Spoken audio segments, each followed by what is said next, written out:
Welcome to the Empty Nest Kitchen, where we're finding fun in the kitchen now that the kids have flown the coop. I'm Christine Van Bloom, a cooking teacher with over 25 years of experience, here to show you tips, tricks, and joy in your kitchen, all while trying something new. Let's get cooking. Well, hey there, and howdy do. I am, as always, delighted and thrilled. I swear, I get the coolest ladies on this podcast. This has been the best part of starting this whole thing because there are all these women that I have admired that now I'm like, oh, do you want to be on the podcast? And today I have Laura Stark of That's What She Said. And I just love that. Welcome, Laura. Thank you. I'm so excited to be here. Oh my gosh, it's the silliest thing, isn't it? Yeah, it really, no, I don't think it's silly. I think it's awesome. Oh, you're so good to me. So I have known Laura now on the periphery lately, but we had sons that ran cross country together. And Laura has twin daughters, and then her son is her younger. And he was a freshman when my son was a senior. Yeah, and that's how I met Laura. And then I've kind of admired from afar because Laura is nothing but guts and sass, but in the best possible way. And Laura's like, no, stop, I can't take a compliment. But you do improv. I do. Yeah. Okay. So the reason that I wanted to have you on is because, first of all, being able to do improv is so cool. It's so much fun. Tell everybody like kind of what improv is. So improv is just using an audience suggestion to build a scene or a series of scenes. Or you can do, that's what long form improv is, and that's what I perform with mostly now. But I teach short form improv, and that's more along the lines of getting a suggestion and then playing games, theater games or short form improv games. You see it on TV with that show. Whose line is it anyway? I couldn't remember the name. I'm so glad I always thought that was so funny. And I mean, seriously, what kind of a genius do you have to be to do this? I know. It's a ball, though. I have so much fun. And anybody who says, oh, I could never do that, I'm like, challenge accepted. Take my class. Yes. And I will show you that you can. And I've had people take my class and then go, thank you so much. I learned so much. I will never do this again. And that's fine. Not everybody likes the spotlight. And I try not to make my students do anything that makes them feel uncomfortable or puts them in a weird place. But I've had students that have just been so painfully shy. And one of two things happens with those students. They either like just fade out of the class and never come back, or they challenge themselves. Like I had two students this last semester who were so shy. And both of them, I'm offering a workshop this summer and reached out to my students first to say, hey, do you want to take this workshop? And both of them were like, yeah, I'm in. So I love it. I love it. And they blossom so much. That is so cool. That, can I tell you, I seriously thought about signing up for your last class. You should totally take my class. I really did. I was like, maybe I should. And then I'm like, oh my gosh, I would. And I'm a ham bone.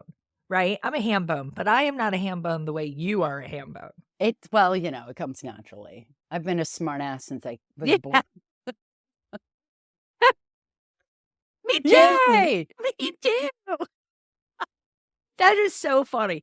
All right. So I want to know about this troupe that you're with because I knew you as part of a different troupe, and now you said this is an all-female? Yeah, so for a long time, when I first moved to Frederick, I started performing with a group called the Comedy Pigs, and they're still around. They are the house team for the Maryland Ensemble Theater, their short-form troupe, and I performed with them for about 10 years. And after 10 years, I was like, it's time to find something new. And then right before COVID, I reached out to my friend Molly Parchment, who is a significantly younger woman than me, but most everybody who does improv is significantly younger than me, if I'm going to be honest. But I reached out to her and said, I want to do improv with just women. I want to do an all-women's troupe. Do you want to start something with me?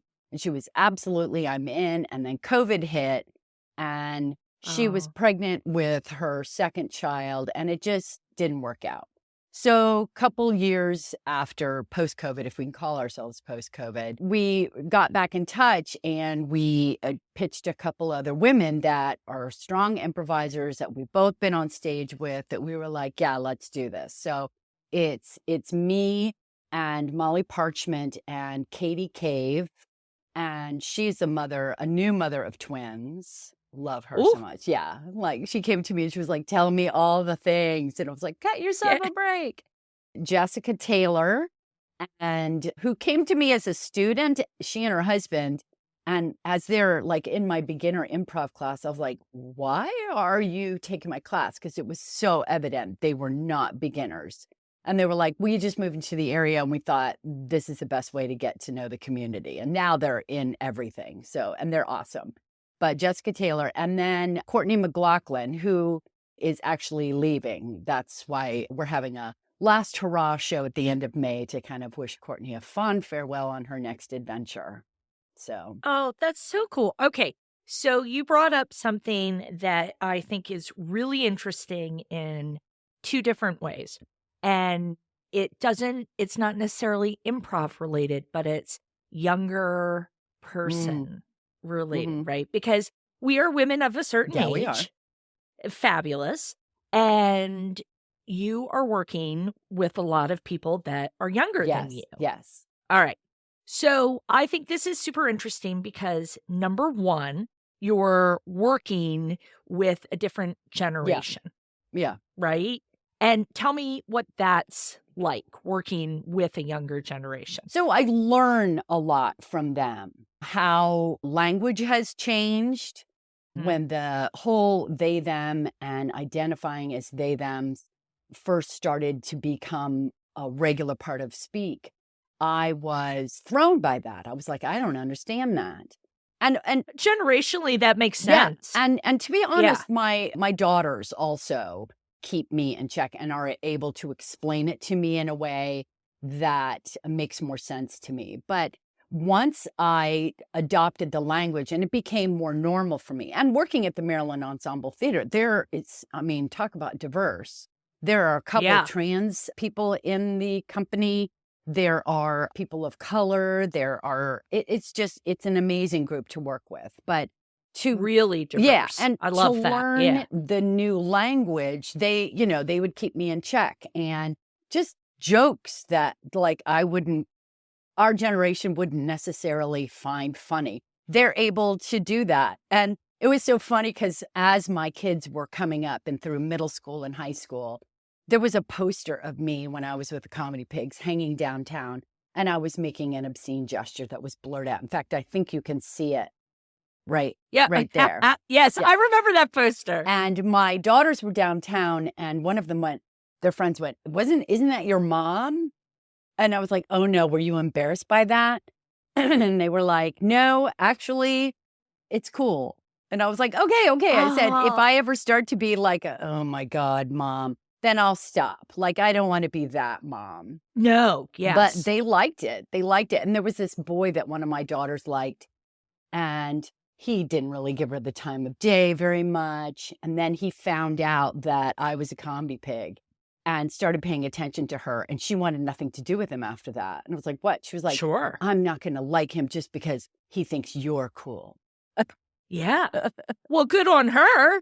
Good on But her. yeah, so I can't, the young people keep me young. They keep me current. They keep me on top of what's going on. So, and I can bring some perspective of, this is what you learn from age, and this is what bothers you now, but in the long term, it really isn't a thing. And for like my friend Katie, who's got the twins, I told her, I said, the one piece of advice I give new moms is, first of all, don't listen to anybody's birth story. Just don't. Oh my gosh, Not no. worth it. And second of all, invest in a clear shower curtain, because then you can put your baby in the car seat and take a shower and still see your baby. Right? That's so smart. So, Those days are so far gone for me. Me I too. try to be super sensitive to new moms and not be, I don't know. I think everybody wants to feel connected, right? So I think we're at an age that now I understand when somebody tells me a story, they're trying to create connection. Mm, They may not realize yeah. that, but I now, because I overanalyze everything, hello, therapy, right? But it's like they're trying to create that connection. So with new moms, I am really strict with myself about, I know we're not allowed to comment on looks now. Right? And that's really hard for me because I wanna say to people, "You look Yeah. amazing," and not comment on their body or their shape or anything like that, but just, "You look great," and I try not to, do that. I'm trying to really Yeah. be sensitive because not just new moms, but, the younger generation, I have said it before and I will continue to say it. I think they're our only hope. Bless their hearts in a good way, not the Southern way, Yeah. right? Not Because the Southern way. I, like, they don't have the knowledge that age brings, Yeah. right? Because we've been through it. Yeah. We've been through it, and I remember how idealistic I was Hmm. back in the day. So, sometimes that is a little harder for me to digest, especially when it comes to my own Yeah. kids. But I really love to hear the perspectives and hear the Hmm. language. You're so Yeah. right about the language. Yeah. Yeah. I Their think whole that way is of so key. communicating is different. And it takes me a minute. And sometimes I come home and I'm like, grrr, they, this, that, the other. Or I have Sure. regular meetings on Zoom with the ensemble. It's also in person, but I like to do it from my pajamas. And so turn off the Amen. screen, turn off the sound. But then, like, things will be said, and I'll be like, ah, grr, grr. And then I think about it later and I process and I digest, and I'm like, they're not wrong. They're not, no, and that I think that is my second point, being able to really listen Mhm. to them and to really hear what they're saying. I remember back when I had Kitchen Studio, I had I had a couple of trans kids come Mhm. in, and, my whole vibe was love, support, Right. and cook, because that's what they're there to do, Yeah. right? I just wanna help them with the cooking. And I remember I would say, "Ladies and gentlemen," because, that's just what you would say, and I remember the one kid who technically was too old. Mhm. They had graduated, and mom signed them up because younger brother Yeah. was in. And, oh, they scowled at me, and I was like, "Okay, can't say ladies and Yeah. gentlemen. Okay, okay, okay." And it's taken me a while, not because I'm insensitive Mhm. to the point, just because of what we Yeah. learned, right? It wasn't part of our education, our fundamental being. Yeah. So it's kinda changing a whole new thing. I'm in. Like, I'm all Yeah, in. me I might too. make a Yeah. mistake. And that's the thing is when I had a friend that when I met him, he was a she and Okay. identified 100% as she and was all things feminine and all things feminist. And that's what we bonded over. And then they became a they, them. And I was like, okay, I got that. I feel that. And then the Yep. transition happened to he, him. And last interaction I had with him, I realized he's the exact same soul.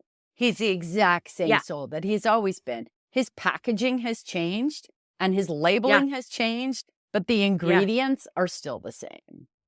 What a good way to put Yeah. that. And I've always Yeah. said, it's okay for me. It's okay for people to label themselves. Like whatever Yes. I want to be called, you need to honor that. But to put labels on Yeah. someone else, that's where the problem is. Right. So Right. whatever you want to call yourself, I will honor you and who you are with that label or with that greeting. But Yeah.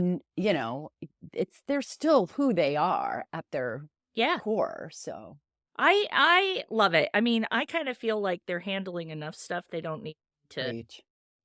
add anything to that, Yeah, right? So, my heart is in it, but like I said, I still make mistakes, they but understand that.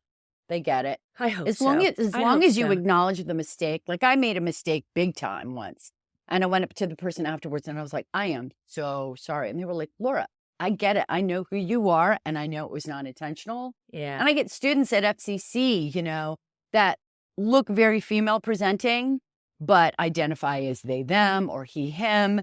And I have to adjust myself Yeah. on a regular Okay, basis. so that brings up FCC Mm-hmm. is our local community Yes. college. And I got to say, back in the day, community college, it doesn't help that my local community college was called right. I know, is that the worst? Harrisburg area community college. Thank you very much. But what a terrible name. Yeah. FCC, much better A little abbreviation. bit. But you're teaching at FCC now? You're teaching at the local Yeah, I community have for a couple of college? years. I've been teaching the improv class. That's where you teach Yeah, it. the beginner and the intermediate and advanced improv. That is so cool. And do you have any empty nest women coming into your class? I don't. I get You children. don't. Children. And it takes me a second to forget that they're kids or to remember that they're kids. Like I have a potty mouth. I just do. And I say it to my students when I first started a class. I'm like, I'm going to be dropping the bombs. And if it's a problem, you need to let me know that it's a problem so that I can put on I'm talking to my mom speech where I edit myself.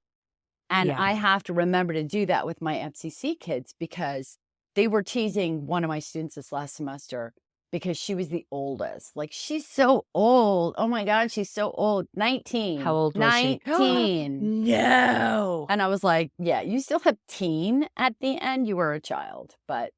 All right. So do you do, I think I would be very intimidated to be 56 and coming into a class with literal children that are younger than my children. I think that would be really hard. Have you ever thought, maybe the ladies our age just are, I don't know. I feel like women our age get like you're in your hobbies. Yeah. Right? But I'm always trying something new. I always want to do new things. I love that. Like, I'm always trying pickleball, and now I'm trying to sew. I'm terrible at it, by the way. But I want to do, I want to kind of design my own clothes and do some stuff. Because when you're a little bit of a chunky monkey, everybody thinks you should have a really heinous floral to wear. Oh my God, the right? clothes you find for women our age, my God. No. And I'm not plus size. I'm right before plus size, right? And I call it my sack of potatoes, sort of. And I don't mind it. Yeah. Like, who am I trying to impress? You know, love me or don't.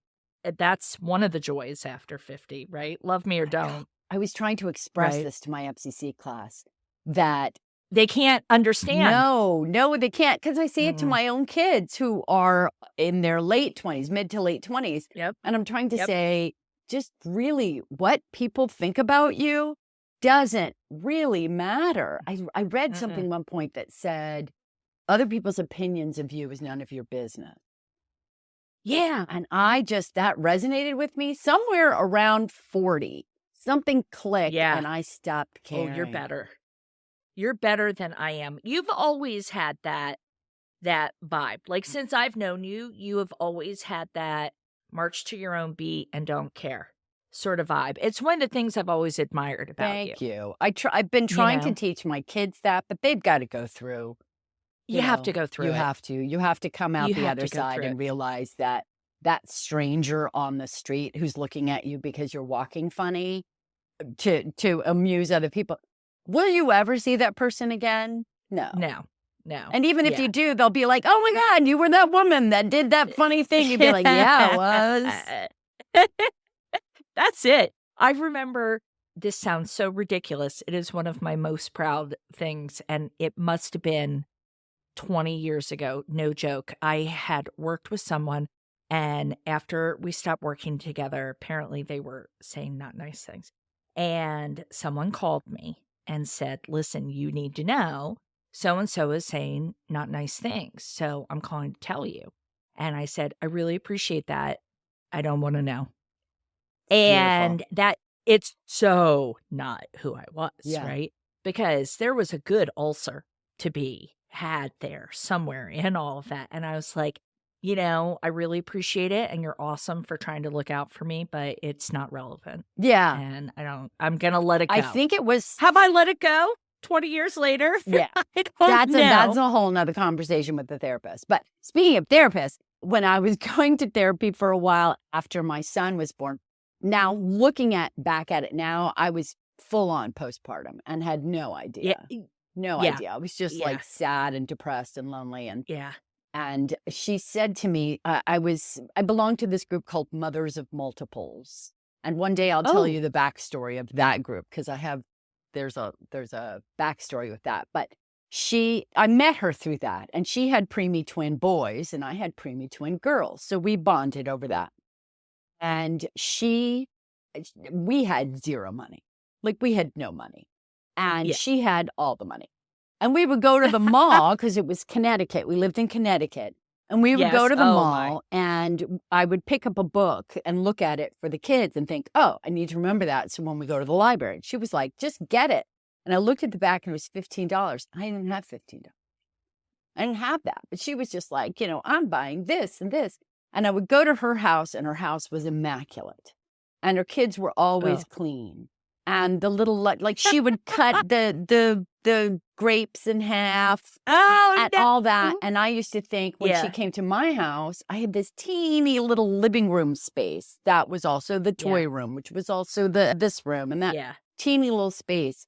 And my kids wore stuff that I bought secondhand or that they inherited from older cousins, that kind of thing. And I said to my therapist, what must she think of me? And she said, well, did she say anything?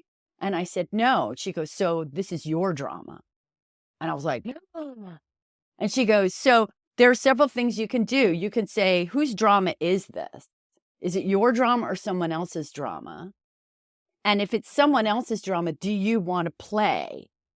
Do you want to be in that?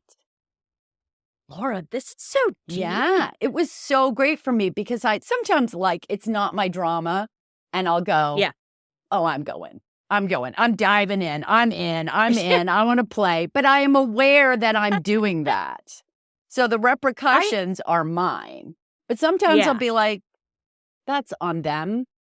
They want to think that way or feel that way. That's their drama, not mine. Yeah.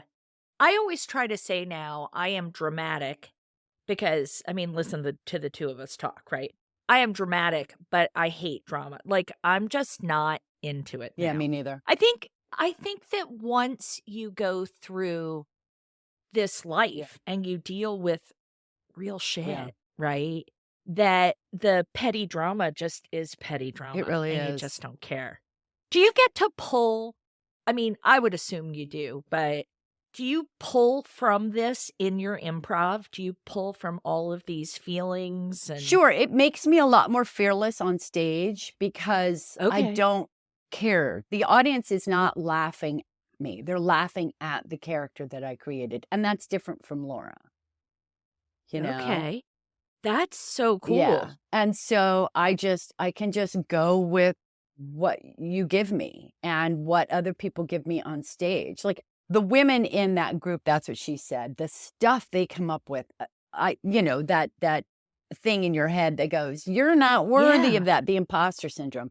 That pops out with these women all the time because they are so good. The stuff they come up with. But the number one rule of improv is yes and. Yes. So I just yes and whatever they give me. And I know I'm in for an adventure. I know I'm in for a ride. And I'm just going to hang on tight and just go along with it. Just agree with everything they pitch at me. And it's going to be great. That's so exciting. It's awesome. I love this. I think every woman over 50 should take an improv class. Yes. I should just offer women over 50, women 50 and over. Yeah. Maybe do 45. Yeah. Include those younger women. But I'll tell you what, maybe a workshop or something. Because it's really, I'm comfortable with who I am. Mm-hmm. But it's scary to me because, when you're working with teenagers, you don't necessarily know the language. Right. Right? and you don't necessarily know, you don't want to be cringe, which I'm sure is cringe to now say cringe. But, it's like, okay, we were saying that 2 years ago. Right. It's not a and thing now anymore. You just sound stupid. Right. Like, bruh. Right? Which is, or on fleek. I think that's when my daughter was in high school 100 years ago, But I am so excited by the idea of this, just doing something fearless and fun. Yeah. And I love that you're doing that. Where is the show that you're doing, and when is it? So it's at the Maryland Ensemble Theater, which is right across the street from Weinberg. It's down there in the basement in the Frederick, Maryland. Yeah, and the Francis Scott Key Hotel. If you go down in the basement, okay. We're right next to New Spires. There's a I don't know if you know this, Laura. I don't. Because this is very cool. So one of the things I can do, because I endlessly look at my stats for this podcast, because in my head it matters, right? But does it? Not at all. But I can see where people are listening from, and it is the most thrilling thing. Somebody in Germany is all about it. I don't know who, but I love it. And we have people listening now all over the country. Love it. Now, that sounds much bigger than it really is. It's like, no, that's huge, one person though. in Idaho. No, but that's it's huge. not like that one person it's not in like Idaho. the West Coast. Yeah, no, I think it's awesome. So this is Frederick, Maryland, which is the greatest town you'll ever visit. I love it. Because I just love it here so much. Too. So you guys are going to do a show at the Met on the 31st, on May 31st of May at 8:30 p.m. And it's okay. It's just us. We're not sharing. 8:30 p.m. Yeah. We're in and out of there by 9:30. You're home by 10. Okay. Whew. 8:30. That's like college, When I performed with the Comedy Pigs, this was before the Maryland Ensemble Theater had 2 spaces. Now we have 2 spaces. One space is for comedy and for the kids shows, and the other space is the main stage. So we would have to wait until the main stage show was closed before we'd go on. So Comedy Pig shows sometimes wouldn't start until 11:30 at night. Oh my gosh. I'm like, oh my gosh, who would go to that? We got a lot of hood kids. We got a lot of 20-somethings that were like done their bar thing, and they're like, let's go lap. So we got a lot of inebriated people. But well, that'd be really fun. Yeah. Well, it would go one of 2 ways. It can go either way. It can really go either way. But speaking of inebriated, I did a project last Christmas with the Maryland Ensemble Theater called Inebriated Holiday, where I had recorded people telling holiday stories while they were intoxicated. And then we edited them, and then the actors on stage lip synced the story that was told, and reenacted the story. And it was so much fun. So much work, but so much fun. Oh my gosh. Yeah. That's like a riff on drunk history, but keeping it local. Yeah. I love that. I love drunk history.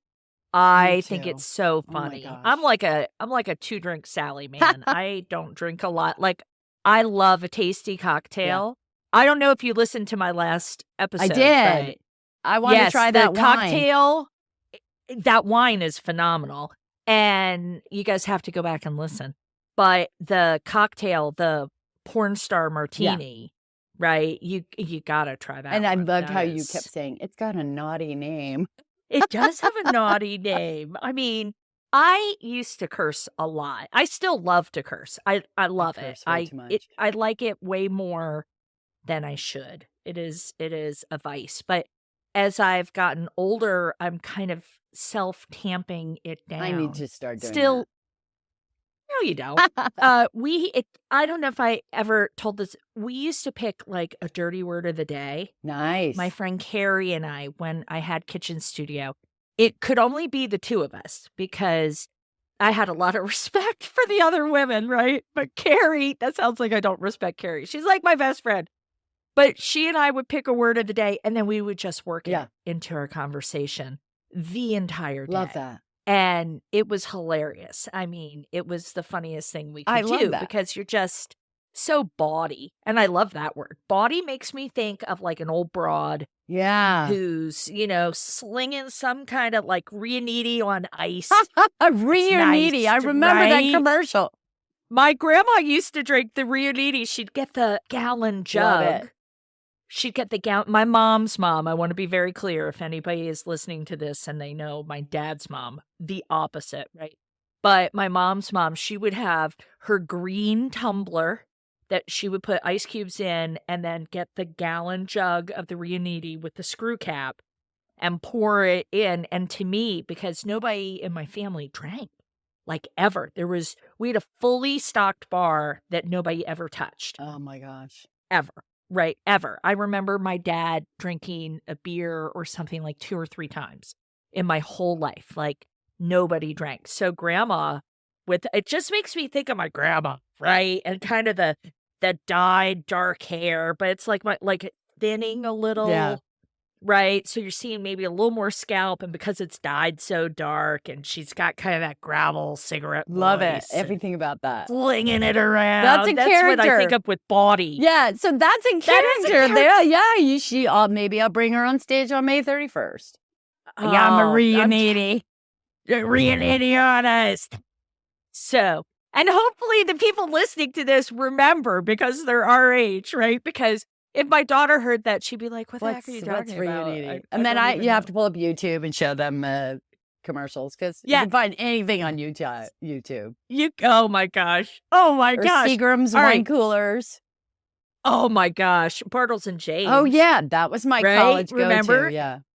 College. Absolutely. That was the thing. Yeah. And it's so funny. I'm watching my daughter because she loves cider and she loves a cocktail and, all of that. But she's not at the age yet where she enjoys wine at all. And we're like, it'll come. Don't worry. Yeah. It'll come. You start with this. Get a spritzer.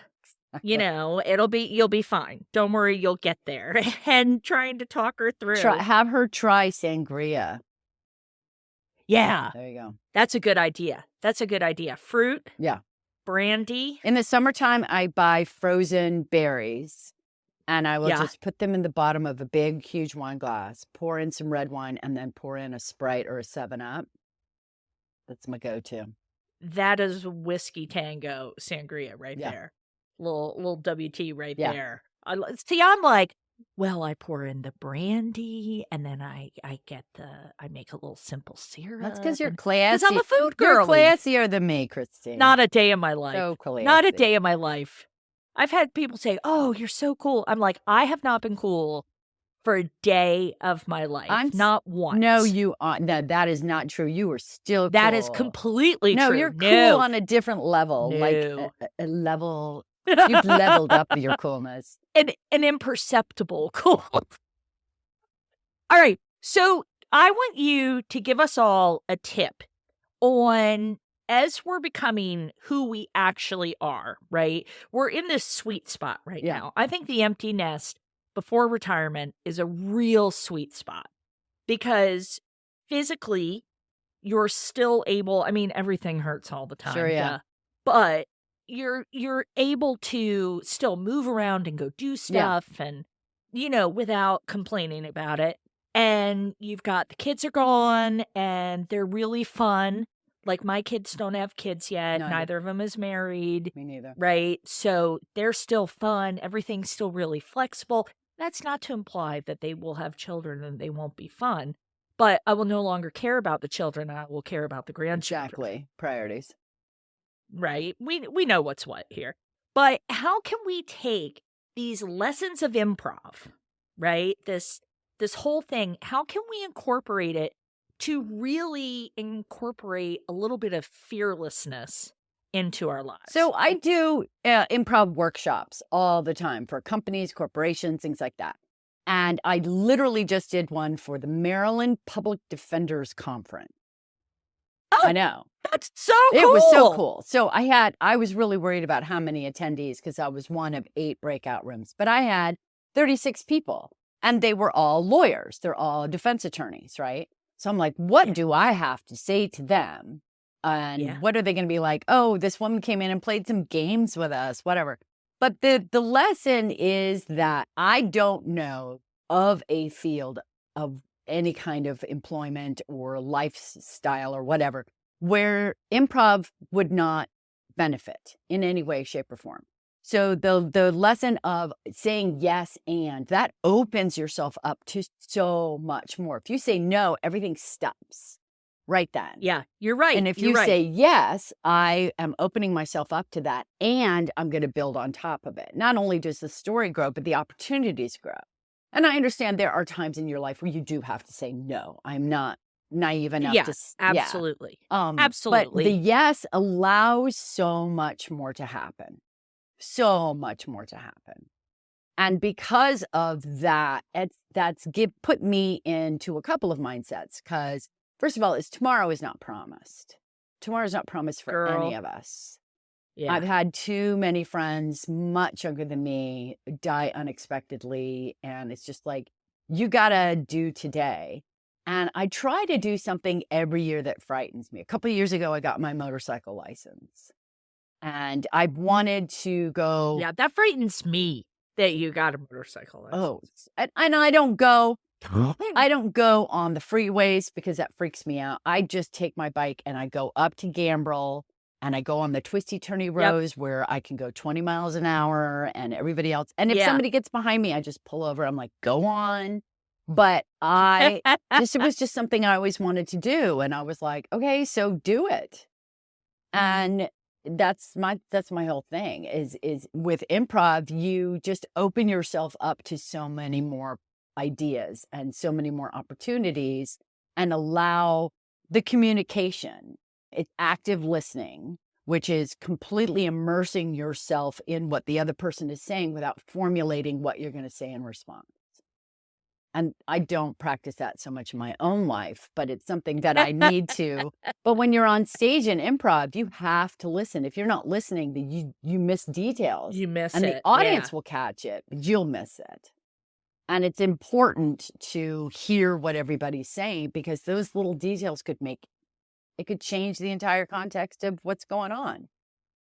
I used to say it to my kids all the time. I would start to say something and they will, I know, blah, blah, blah. And I'm like, you need to listen to my whole sentence. Because the end of it could completely change what you perceive the beginning of it to be. Yeah. So. Yeah. Okay. All right. I love that. I would like to encourage you, and you're going to have one person, and it'll be me, but I would love to encourage you to do some kind of a workshop for the middle-aged ladies. I love that. You know, because I tell you, I am so much more fearless now than I ever was. Yeah. And I mean, I did brave stuff. I've done a lot of brave stuff in my life, but now it feels more like me. Yeah. And I would love to do, I'd love to take a class with you, but I would love to do that. And I'm going to commit to coming to your show on the 31st. I would love that. I would love that. I'm so excited. And the idea of doing a class for women 45 and older is because I didn't pitch a workshop to the public, but I'm going to pitch that workshop. Yeah, I really think, and I'll pitch it for you. I'll throw it out on some socials and stuff because I just think it's really, really cool. I love it. Yeah, I love it because when I teach a class, I have to be quick. Yeah. Right. No, what you're doing is improv too. It's a little more based in. But if somebody throws something at you, Christine, what happens if this happens? And you're like, okay, well, then you have to do this. And cooking, especially cooking, not so much baking, but cooking is a lot of improv. It is. It's a lot of, but well, let's just add this. Yes, it is. Do you like to cook? I do not like to cook. I like to bake, which is so funny. Oh, well, there are bakers and there are cooks. Yeah, my husband's the right? cook. And that's so opposite of what I would think with you because of the improv. Yeah. Because my theory is there are two kinds of people, right? There are bakers and there are cooks. Yeah. And bakers are a little more comfortable with being told what to do. Because baking is a science. It's going to turn out. Baking is a science, and there are rules you have to follow for it to work, right? You can't, like when I see kids, I used to have kids tell me, oh, I'm going to make a cake and I'm just going to throw this and this and that. And I was always, like twitching and my eye was kind of closed.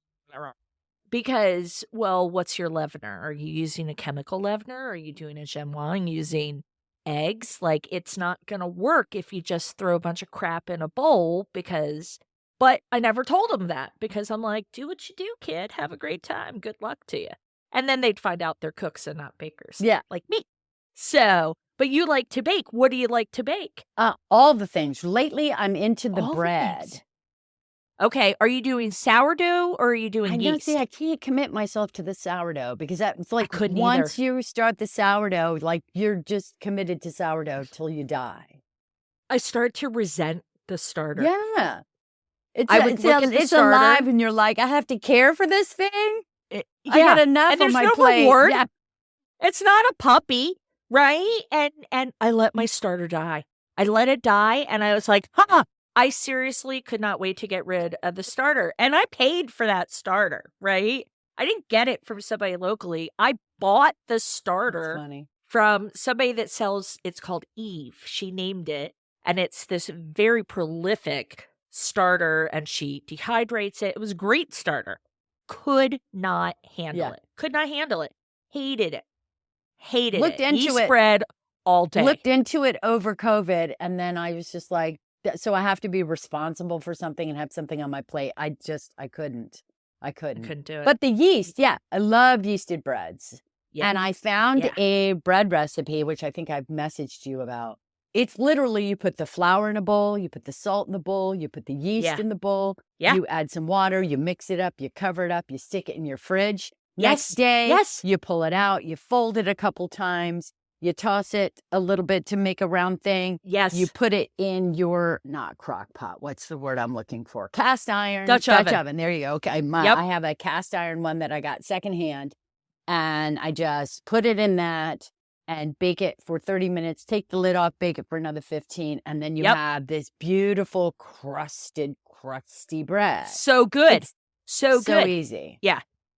There is a woman, I fangirl over her. I only have three chefs that I fangirl over, all three women. I fangirl over them, and one is Zoe Francois. Ooh. And I found her before she really hit, and she has a book called Artisan Bread in 5. It's a book she wrote with a fella. He's a doctor, and that's where I got that recipe. And one year for Christmas, right before Snowmageddon hit, it just so happened, I took my whole staff out for lunch. We did, like the thing.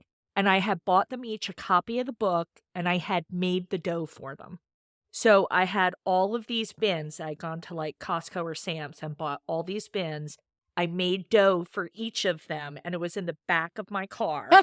And after we finished, I was parked in front of the restaurant, and after we finished eating, they all came out with their books, and they got their thing of dough. And then that night, we got 18 inches of snow. That's crazy. Which in Maryland is crazy. And they all, we all played around with it. And that was, I think that was like 2009 or something. I love that. So I've been using that dough, that recipe, Zoe Francois. Wow. So good. She's so good. I recommend it. It's called Artisan Bread in 5. There's at least a second edition out now. And she has a brioche dough. Okay. That I have not tried it's that. Like it's my special occasion dough. And it's got like 3 sticks of butter. It's got 8 eggs or something, half a cup of honey. It's loaded. But brioche is actually an enriched dough. Yeah. So the dough you're making is a lean dough because there's no fat or anything in it. And there's all that fat from the butter and the egg yolks and all that. And that's how you get like that cinnamon roll dough. But I make that dough and use it for beignets. When we're going to get snow around here, I will make that dough. And then I will make donuts all morning so that anybody who's out shoveling or doing stuff, we take them to the neighbors. And when we were house hunting, there was a house right next to your house. Yeah. And we looked at it and I was like, Christine Van Bloom and I could be best friends, and I could have been getting We would. donuts all these years. Should have bought that It's house. it's one of my little favorite things, right? And we haven't been getting much snow, which has been Yeah. really sad, you Yeah. know, because that's something I love to do. But I use that dough to make cinnamon rolls, and it doesn't hold as long in your fridge. Like the dough you're making will hold up to 2 weeks. Yeah. And I remember a woman that used to work for me told me that she thought 10 days was the sweet spot because then you get a little of that sourdough funk to it. Right. So I think I don't like it as funky as she did, but that was Kathy Bruce. She was amazing. I She love still funky is. things. Funky Yeah. cheeses. Yeah. The Oh, funkier, the yeah. better. Yeah. I like the cheese creme de bourgogne, I think. Pardon my French. It comes to me by way of Pennsylvania. But you basically slice the top off and it's so creamy and it's really loose. It's like a brie that went to prep school and then spent some time in some dive bars, right? And it gets just a little funk on it, but it's classy underneath. And oh my gosh, it's so good. Yeah. Every once in a while, John and I are like, let's not cook dinner. Let's just have cheese and fruit. Yeah. And our go-to, well, we have to go to Wegmans, but our go-to is that brie blue that they have. Yeah. You do like funk. Yeah, I love funk. Funkier, better. I still can't do blues. I know. It's if you open it and you go, oh my God, I want to eat that. Yeah. Because it's gonna be good. Do you do any of the tinned fish? Now you were talking about that in your last podcast. So my mom used to do sardines especially when we went camping. That was like a fancy thing. And then my husband's not a fish person. A fancy thing. Okay. He likes sushi, but he doesn't like anything that's really fishy tasting. So I've gotten out of that because of that. Go back and find the tuna and onions. Okay. That I forget the oligoshi or something like that. That's a good starter one for a lot of people. Okay. I'll crack that open and eat it for lunch because it's not like the fish wipe stuff. It's delicious, but you gotta gird your loins a little bit before you eat it because it's like fish with a capital fish. But yeah, I like we call them carpet picnics. Yes. When I don't cook. Yeah. But we crack things out and we have the fish or the cheese and all the accoutrements that go with it. Yeah.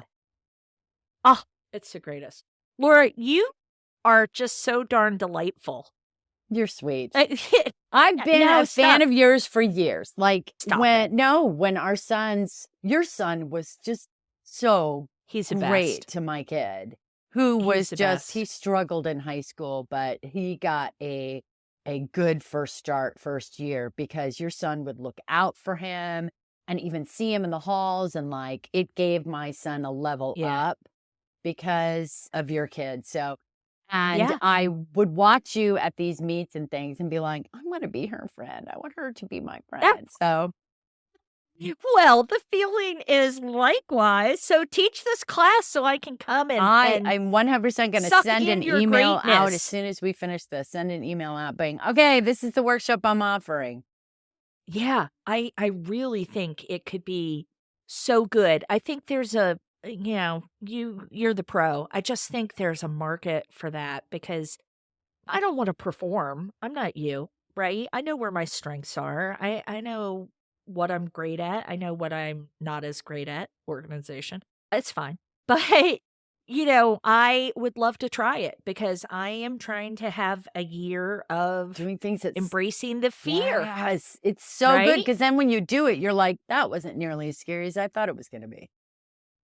Yeah. Yeah. Or who really cares? Nobody cares. Right. Nobody remembers. Yeah. Right? Yeah. As long as I don't fart on stage, that's all I care about. Last semester, I had 2 yoga instructors and they were like, Laura, you should take my yoga class. And I said, you know what my fear of yoga is? Is that I am good. And she was like, everybody does it. It's like a rite of passage. You got to fart in yoga class. Oh my God. I'm doing Pilates. It's so expensive. I cannot afford to keep doing Pilates. But I wanted to try, right? Because I'm trying all these new things. And at the end, have you ever done Pilates? I have not. Okay. So at the end of every Pilates class, you do this thing called legs and straps. Everything is vaguely sexual with Pilates, just so you know. It's And then like you can some say, weird that's what sex she machine. said at the end. That's what she said. I'm telling you. And at the end, there's this thing called legs and straps. So you lay down. It's actually really cool. The reformer thing is super cool. And you put your legs in these straps, and there are these springs. And you start by putting your legs straight up and then lowering them to like a 45-degree angle. That's cool. But then you start making big circles with your legs. And I have to clench every time I'm doing the circles because nobody talks in Pilates. Like there's no camaraderie or joy. Everybody just, it's so not who I am, right? There's no cracking up. There's no laughing. I bet you if you that. farted that the mood in the room would change. I think it would be Especially like if you there's that owned it. lady- There's that lady that tooted in the class. Hey, I think I'd have to quit. I farted think in I'd have front to of quit. my daughter's boyfriend once. And it was a big one. It was one of those long day, let it go. And my husband's on the other side of the room going, how do I blame this on myself? But he's on the other side of the room. Oh, that's a good man. Yeah. And my daughter, as soon as it was done, I hear my daughter go, oh my God, Mom. And I was like, what are you going to do? So I went, better out than in. And you know that kid's still talking about the time he was at his girlfriend's house and his mom just let one rip. But I'm just like, what are you going to do? Everybody has it. What are you going to do? You just got to. Places I didn't see this conversation going when I asked you to be on this. And can I tell you, this is the longest one I've ever done. Oh, dear. I'm That's sorry. So funny. No. I love it. Can I tell you what my least listened to podcast is? Because it's so funny. It's the tinned fish. Really? No, I listened to it because I was like, okay, tell me what I can do. I think it's too much for some folks. I'm going to try it. You should try it. I'm gonna. It's yummy stuff. If I don't like it, I just won't do it a second time. I'll eat. I always say I will eat or try any food at least 3 times. Yeah. Because you got to try it the first time. And if you don't like it, you got to go, okay, I need a minute. And then I'll come back to it another time. And sometimes the second time is the cincher for you. Yeah. I'll tell you, I have tried beets and broccoli so many times, and they're just never going to be part of my life. I like beets. Can't do it.